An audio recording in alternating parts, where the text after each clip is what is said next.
High viewers, welcome back to Ayudham Arivom. இன்னைக்கான காணொலியில் நாம் இந்திய டிஃபென்ஸ் அப்டேட்ஸை பார்க்க போகிறோம். முக்கியமாக எல்பிஜி தட்டுப்பாடு அப்படின்லாம் பேசிக்கிட்டு இருக்கிறோம் இல்லையா, அதற்கான அப்டேட் ஸ்ட்ரெயிட் ஆஃப் ஃபார்மஸில் இந்தியா எது மாதிரியான ரியாக்ஷனை பண்ணிக்கிட்டு இருக்கிறாங்க, இப்போ எது மாதிரியான கப்பல்கள் எல்லாம் வர ஆரம்பிக்குது எல்பிஜி தொடர்பாக அப்படிங்கிறத பார்க்க போகிறோம். பட் அதற்கு முன்னாடி ஒரு சின்ன வீடியோ கிளிப் ரொம்ப வைரல் ஆகிட்டு இருக்கு. இப்போ நீங்கள் இந்த பார்க்குற வீடியோவில் கும்பலாக ஒரு நாய் சுற்றிக்கிட்டு இருக்கு இல்லைங்களா. இந்த நாய் எல்லாமே சீனாவில் வீட்டில் வளர்க்கக்கூடிய நாய்கள். நம்ம எல்லாருக்குமே தெரியும் சீனாக்காரங்க எல்லாத்தையுமே சாப்பிடுவாங்க அப்படின்னு. அதன்படி நாயும் அவங்க விட்டு வைக்கல, நாயும் சாப்பிடுவாங்க.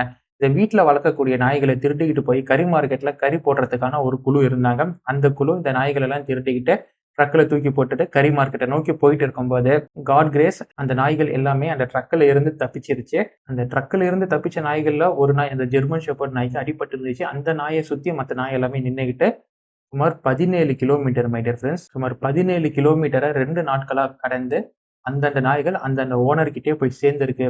அதற்கான வீடியோவை தான் இப்போ நீங்கள் பார்த்துட்டு இருக்கிறீங்க. ஸோ இது இன்டர்நெட்ல இப்போ மிகப்பெரிய அளவுக்கு வைரல் ஆகிட்டு இருக்கு. ஜனவரி மாதம் பெண் குயின், பிப்ரவரி மாதம் பஞ்ச் அப்படிங்கிற அந்த குரங்கை, இப்போ இந்த 7 சீனா நாய்கள். வாங்க இன்னைக்கான காணொலியில எது மாதிரியான இந்திய டிஃபென்ஸ் அப்டேட்ஸ் அப்படிங்கிறத ஒவ்வொன்றா லிஸ்ட் பண்ண ஆரம்பிக்கலாம். நீங்கள் பார்த்து கொண்டிருப்பது Ayudham Arivom. Let's dive into it நண்பர்களே.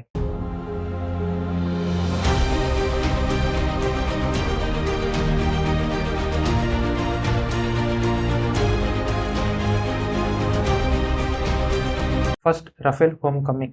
இந்தியாவின் 2 விமான தாங்கி கப்பல் இருந்து பயன்படுத்துவதற்காக சுமார் 26 ரஃபேல் எம் அப்படிங்கிற டெக் பெஸ்ட் ஃபைட்டர் ஏர்கிராஃப்டை நம்ம வாங்குறதுக்கான ஒப்பந்தம் சுமார் 63,000 கோடி ரூபாய்க்கு ஏப்ரல் 28, 2025 பிரான்சுடன் நாம ஒப்பந்தம் பண்ணியிருந்தோம்.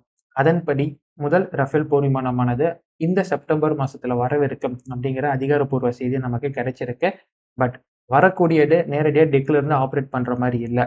இந்தியா 24 ரஃபேல் போர் விமானங்களை வாங்கும்போது 22 டெக்ல இருந்து ஆப்ரேட் பண்ற மாதிரி single seat deck based Rafale marine ஏர்கிராஃப்டாகவும் 4 ஏர்கிராஃப்ட் ட்வின் சீட்டர் ட்ரைனர் ஏர்கிராஃப்டாகவும் வாங்க பிரிச்சு நம்ம ஒப்பந்தம் போட்டிருந்தோம். அந்த 4 ட்வின் சீட்டர் ட்ரைனர் ஏர்கிராஃப்ட் இருக்கு இல்லையா, அந்த ட்வின் சீட்டர் ட்ரைனர் ஏர்கிராஃப்ட்ல முதல் ஏர்கிராஃப்ட் தான் இந்த செப்டம்பர் மாதம் இந்தியாவுக்கு வர இருப்பதாக தகவல்கள் வந்திருக்கு. இதை தொடர்ந்து எப்போ ஆப்ரேஷன், அதாவது டெக்ல இருந்து எழுப்பக்கூடிய ரஃபேல் எம் நமக்கு கிடைக்கும் அப்படின்னு கேட்டீங்கன்னா, ஒப்பந்தம் போட்டதிலிருந்து 36வது மாசத்துல இருந்து டெலிவரி தொடங்கப்படும் அப்படின்னு டசால்ட் ஏவியேஷன் சார்பாக அபிஷியலாக சொல்லப்பட்டது.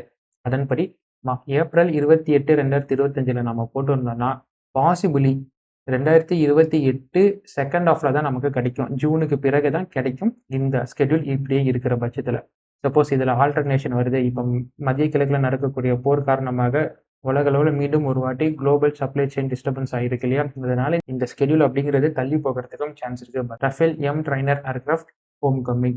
நம்ம இந்திய விமானப்படை மற்றும் நம்ம இந்திய பாதுகாப்பு துறையில கேலியம் ஆர்சனைட் மூலியமா இயங்கக்கூடிய பீசா ரேடார் தான் பெரிய அளவுக்கு பயன்படுத்தப்பட்டுக்கிட்டு பயன்பாட்டில் இருந்துகிட்டு இருக்கு. இதை ரீப்ளேஸ் பண்ணதை கேலியம் நைட்ரேட் அப்படிங்கிற பவர்ஃபுல் ஏஇஎஸ்ஏ ரேடார் கொண்டு வர முயற்சி பண்ணிட்டு இருக்கோம். ஜிஏஎன் ரேடாருக்கான சர்டிஃபிகேஷன் ப்ராசஸ் அப்படிங்கிறதுல இப்போ நம்ம இருந்துகிட்டு இருக்கிறோம். பட் ஜிஏஎன் எல்லாம் அவுடேட்டட் ஆயிடுச்சுப்பா. அடுத்த ஜென்ரேஷனுக்கு நெக்ஸ்ட் ஜென் ரேடாருக்கே நம்ம போயிட்டோம். கேலியம் ஆக்சைடு ரேடார் GA203 இந்தியாவின் DRDO குறிப்பா செமி கண்டக்டர்ஸ்ல ஒர்க் பண்ணக்கூடிய SSPO இப்ப கேலியம் ஆக்சைடு மூலியமா ரேடாரா பவர் பண்ணும் டெக்னாலஜில ஒர்க் பண்ணிட்டு இருக்கிறாங்க. இதன்படி இதுல என்னப்பா பெரிய லாஜிக், ஏற்கனவே கேலியம் நைட்ரேட்டை பத்தி எனக்கு நல்லாவே தெரியும். அதே ஒரு பவர்ஃபுல்லான ரேடார் அப்படின்னு சொன்னீங்கன்னா அதை விட பல மடங்கு பவர்ஃபுல்லானதுதான் இந்த கேலியம் ஆக்சைடு ரேடார். இது எது மாதிரியான கான்ஃபிகரேஷன்ல, எது மாதிரியான கம்போசிஷன்ல இப்போ நம்மளுடைய SSPயை உருவாக்குறாங்க அண்ட் இதை ஸ்டடி பண்ணிட்டு இருக்கிறாங்க அப்படிங்கிறது தெரியல. பட் ரா பவர் ப்ரொடியூஸ் பண்ணும் இந்த கேலியம் ஆக்சைடு ரேடார். அதன்படி சில ஸ்பெக்ஸ் என்னால் உங்களுக்கு சொல்ல முடியும். இப்போ நமக்கு பெரிய பிரச்சனையா இருக்கிறது என்ன friends, stealth coatings and stealth characteristics கொண்ட ஃபைட்டர் ஏர்கிராஃப்ட் தான். இந்த கேலியம் ஆக்சைடு ரேடார் அதிக பவர் கொண்ட ஃப்ரீக்வன்சிஸை எமிட் பண்ணும் காரணத்தினால ரொம்ப தூரத்துல வரக்கூடிய ஸ்டெல்த் ஃபைட்டர்ஸை கூட ஈஸியா இந்த ரேடார்னால டிடெக்ட் பண்ண முடியும். எலக்ட்ரானிக் ஜாமர்ஸ் அண்ட் ஜாமிங்ஸ் பெரிய அளவுக்கு ஒரு போர் விமானத்தின் சென்சாருக்கு ஒரு அச்சுறுத்தலாக இருக்கும் நிலைமையில இந்த கேலியம் ஆக்சைடு ரேடார் கொடுக்கக்கூடிய அந்த ரா பவர் நமக்கு எதிராக வரக்கூடிய ஜாமிங்கை ரெசிஸ்ட் பண்ணி இதனால பவர் ப்ரொடியூஸ் பண்ணி இந்த சென்சாரை அலைவா வச்சிருக்க முடியும். நாம ஒரு ஜாமிங் ஃப்ரீக்வன்சியை கொடுக்குறோம்னு வைங்களேன், எதிரி விமானம் ஆர்சனேட் ரேடாரோ இல்லை கேலியம் நைட்ரேட் ரேடாரில் ஒர்க் பண்ணிக்கிட்டு இருக்கும்போது இந்த கேலியம் ஆக்சைடு ரேடாரோடைய பவர் ஃப்ரீக்வன்சி அதனால மேட்ச் பண்ணி காம்படிட் பண்ண முடியாது. அதன் காரணமாக ஃபெயில் ஆகும் எதிரியின் ரேடார் சிஸ்டம்ஸ் ஆனது. ஸோ அந்த அளவுக்கு ரா பவர் ப்ரொடியூஸ் பண்ணக்கூடியது. கேலியம் ஆக்சைட்னாவே ஒரே வார்த்தையில் சொல்லிடலாம், ரா பவர் ப்ரொடக்ஷன் அப்படின்னு. இப்போ இருக்கக்கூடிய எல்லா வகையான ரேடார்லையுமே இந்த சோலார் பிளர் அப்படிங்கிற ஒரு சிஸ்டம்ஸ் அண்ட் ஃப்ளா அப்படிங்கிறது இருந்துகிட்டு இருக்கு. ஸோ ஒரு மிசைல் வருது அப்படின்னா அது வெளியிடக்கூடிய ப்ளம், அந்த ஹீட் இருக்குங்க இல்லையா, அந்த ஹீட்ல ஒரு வகையான சிக்னேச்சர் சூரியன்ல இருந்து வரக்கூடிய சிக்னேச்சர், சூரியன்ல இருந்து வரக்கூடிய லைட் சிக்னேச்சருக்கு ஈக்குவலண்டாக இருக்கும். நம்மளுடைய ஓசோன் லேயர் அந்த லைட் சிக்னேச்சர் அப்படிங்கிறத அப்சர்வ் பண்ணிடும். பட் இந்த ப்ளம்மும் அந்த லைட் சிக்னேச்சரும் ஒரே மாதிரி இருக்கும் காரணத்தினால சம்டைம்ஸ் என்விரான்மெண்டல் டிஸ்டர்ப்ஷன்ல நேச்சுரல் ப்ளம்மும் ஹீட் சிக்னேச்சரும் ஒரே மாதிரி இருந்துச்சுன்னா நம்மளுடைய ரேடார்ஸ் அதை ஒரு நேச்சுரல் சிக்னேச்சர் அப்படின்னு நினைச்சுக்கிட்டு ப்ளம்மை விட்டுரும். பட் இந்த gallium oxide radar environmental factors எல்லாமே நெக்லெக்ட் பண்ணி கரெக்டாக அந்த ப்ளம்மை மேட்ச் பண்ணி இது கரெக்டாக மிசைல் தான் ஃபால்ஸ் அலாரம் கொடுக்கறத நியர் 0 அளவுக்கு இது தவிர்க்குது.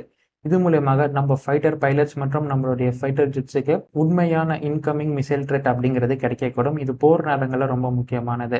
அதிக அளவுக்கு ரா பவரை ப்ரொடியூஸ் பண்ணக்கூடிய இந்த கேலியம் ஆக்சைடு ரேடார் ரொம்ப சிறிய அளவில் நம்மளால உருவாக்கிக்க முடியும் கம்பேரபிளி ஜிஐகன் ரேடரை காட்டிலும். இதனால அஃபென்சிவ் ட்ரோன்களுக்கு இந்த கேலியம் ஆக்சைடு ரேடர் அப்படிங்கிறது பெரிய அளவுக்கு உதவியாக இருக்கும். ஸோ இப்போ நம்மளுடைய டிஆர்டிஓக்கு கீழே இருக்கும் எஸ்எஸ்பிஓ இதை பற்றி படிச்சுக்கிட்டு இருக்கிறாங்க. பாசிபிளி இதில் ரேடார் வரதுக்கான சான்சஸ் இருக்குது. இதை பற்றின செய்திகள் இப்போ பெரிய அளவுக்கு வளம் வந்துகிட்டு இருக்கு. பல வளர்ந்த நாடுகளும் இதில் சைலண்டாக ஒர்க் பண்ணிட்டு இருக்கிறாங்க. பிரம்மோஸ் ஏவுகணை பாதுகாப்புடன் இந்தியாவுக்கு தேவையான எல்பிஜி ஸ்ட்ரெய்ட் ஆஃப் ஹார்மஸை கடந்து வந்துகிட்டு இருக்கு. எஸ், ஜாக் வசந்த் மற்றும் பைன் கேஸ் அப்படிங்கிற 2 கண்டெய்னர்ஸ்ல இந்தியாவிற்கு சுமார் 92,612 மெட்ரிக் டன் எடையுள்ள எல்பிஜி, இந்தியாவுக்கு தேவையான எல்பிஜியை சுமந்துகிட்டு ஸ்ட்ரெய்ட் ஆஃப் ஹார்மஸை கடந்து இந்த கப்பல்கள் வருது. கப்பலுக்கு எஸ்கார்ட் கொடுக்கக்கூடிய இந்தியாவின் கப்பல் என்னன்னு கேட்டீங்கன்னா Kolkata class destroyers, which maybe INS Chennai or INS கொச்சியா இருக்கக்கூடும். இந்த கப்பல்ல பிரம்மோஸ் சூப்பர்சானிக் க்ரூஸ் மிசைல் இருக்கு and MRSAM medium range surface to air missile இருக்கு. ஸோ இந்த ரெண்டுல ஒரு கப்பல் இந்த 2 கப்பலுக்கு எஸ்கார்ட் கொடுத்து ஸ்ட்ரெய்ட் ஆஃப் ஹார்மஸ்ல இருந்து இந்தியாவின் டாக் வர எஸ்கார்ட் பண்ணி கொண்டு வந்துகிட்டே இருக்கு. 6 எல்பிஜி டேங்கர்கள் ஸ்ட்ரெய்ட் ஆஃப் ஹார்மஸ்ல இருந்து இந்தியா வரத்துக்கு கிளியரன்ஸ் வாங்கி ரெடியாக இருக்கிறாங்க. இது எல்லாமே இந்தியாவின் டிப்ளோமேட்டிக் டாக்ஸ் மூலியமாக நடந்தது. ஹைலைட்டான விஷயம் என்னன்னு பாருங்க, சமீபத்தில் ஈரான் சொல்லியிருந்தாங்க, ஈரான்ல இருந்து ஈரான் கண்ட்ரோல்குள்ள இருக்க ஸ்ட்ரெய்ட் ஆஃப் ஹார்மஸ்ல இருந்து வெளியில வரக்கூடிய ஒவ்வொரு கப்பலும் 2 மில்லியன் ரூபாயை சுங்க வரியாக, it maybe cash, dollar or crypto, ஈரானுக்கு செலுத்தினாதான் ஈரான் வெளியில விடுவோம் அப்படின்னு ரீசெண்டாக ஈரான் சொல்லியிருந்தாங்க. பட் இந்த 6 இந்தியாவுக்கு வரக்கூடிய எல்பிஜி டேங்கர்ஸுமே ஒத்த பைசா அங்கே கட்டாம வெளியில வரலாம் அப்படின்னு ஈரான் சொல்லியிருக்காங்க. அந்த வரத்துக்கான நடவடிக்கை எல்லாமே எடுக்கப்பட்டது இந்தியாவின் டிப்ளோமேட்டிக் டாக்ஸ் மூலியமாக. ஸோ இது மிகப்பெரிய விஷயம். ஸோ எல்பிஜி வரத்து அப்படிங்கிறது இந்த மாதம் இறுதிக்குள்ள ஓரளவுக்கு ஸ்டேபிள் ஆயிரும் அப்படிங்கிறது என்னுடைய பர்சனல் அசம்ஷனாக இருக்கு. ஏன்னா கப்பல்கள் ஒரு பக்கம் இந்த பக்கத்துல இருந்து வர ஆரம்பிச்சிருச்சு. ஏற்கனவே அமெரிக்கா மூலியமாகவும் ரஷ்யா மூலியமாகவும் 2 எல்பிஜி டேங்கர்கள் இந்தியாவிற்கு வருகை தந்தது.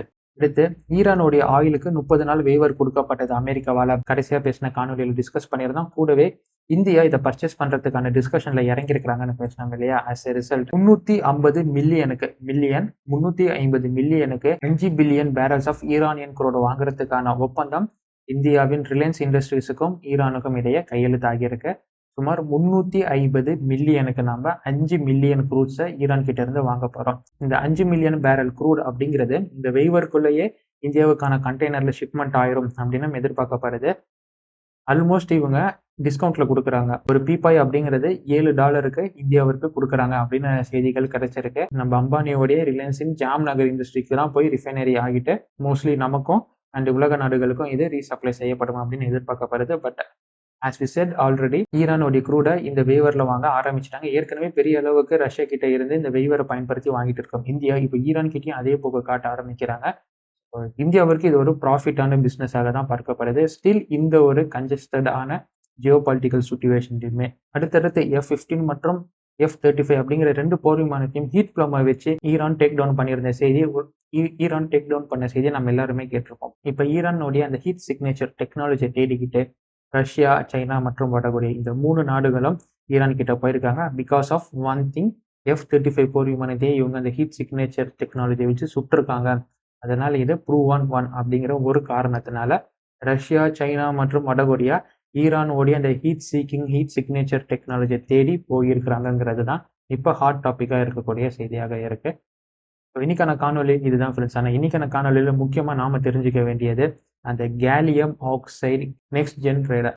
இதுதான் மிகப்பெரிய டேக்அவேவா இருக்கு. ஸோ இது போன்ற பல காணொலிகளை தெரிந்து கொள்றதுக்கு ஆயுதம் அறிவோம் டிஃபென்ஸ் அப்படிங்கிற நம்ம தமிழ் டிஃபென்ஸ் நியூஸ் சேனலை சப்ஸ்கிரைப் பண்ணிக்கோங்க. தொடர்ந்து உங்களுக்கு பல காணொலிகள் வர காத்திருக்கு. Until it's signing off from ஆயுதம் அறிவோம் and stay tuned for next video, my dear friends. நன்றி, வணக்கம்.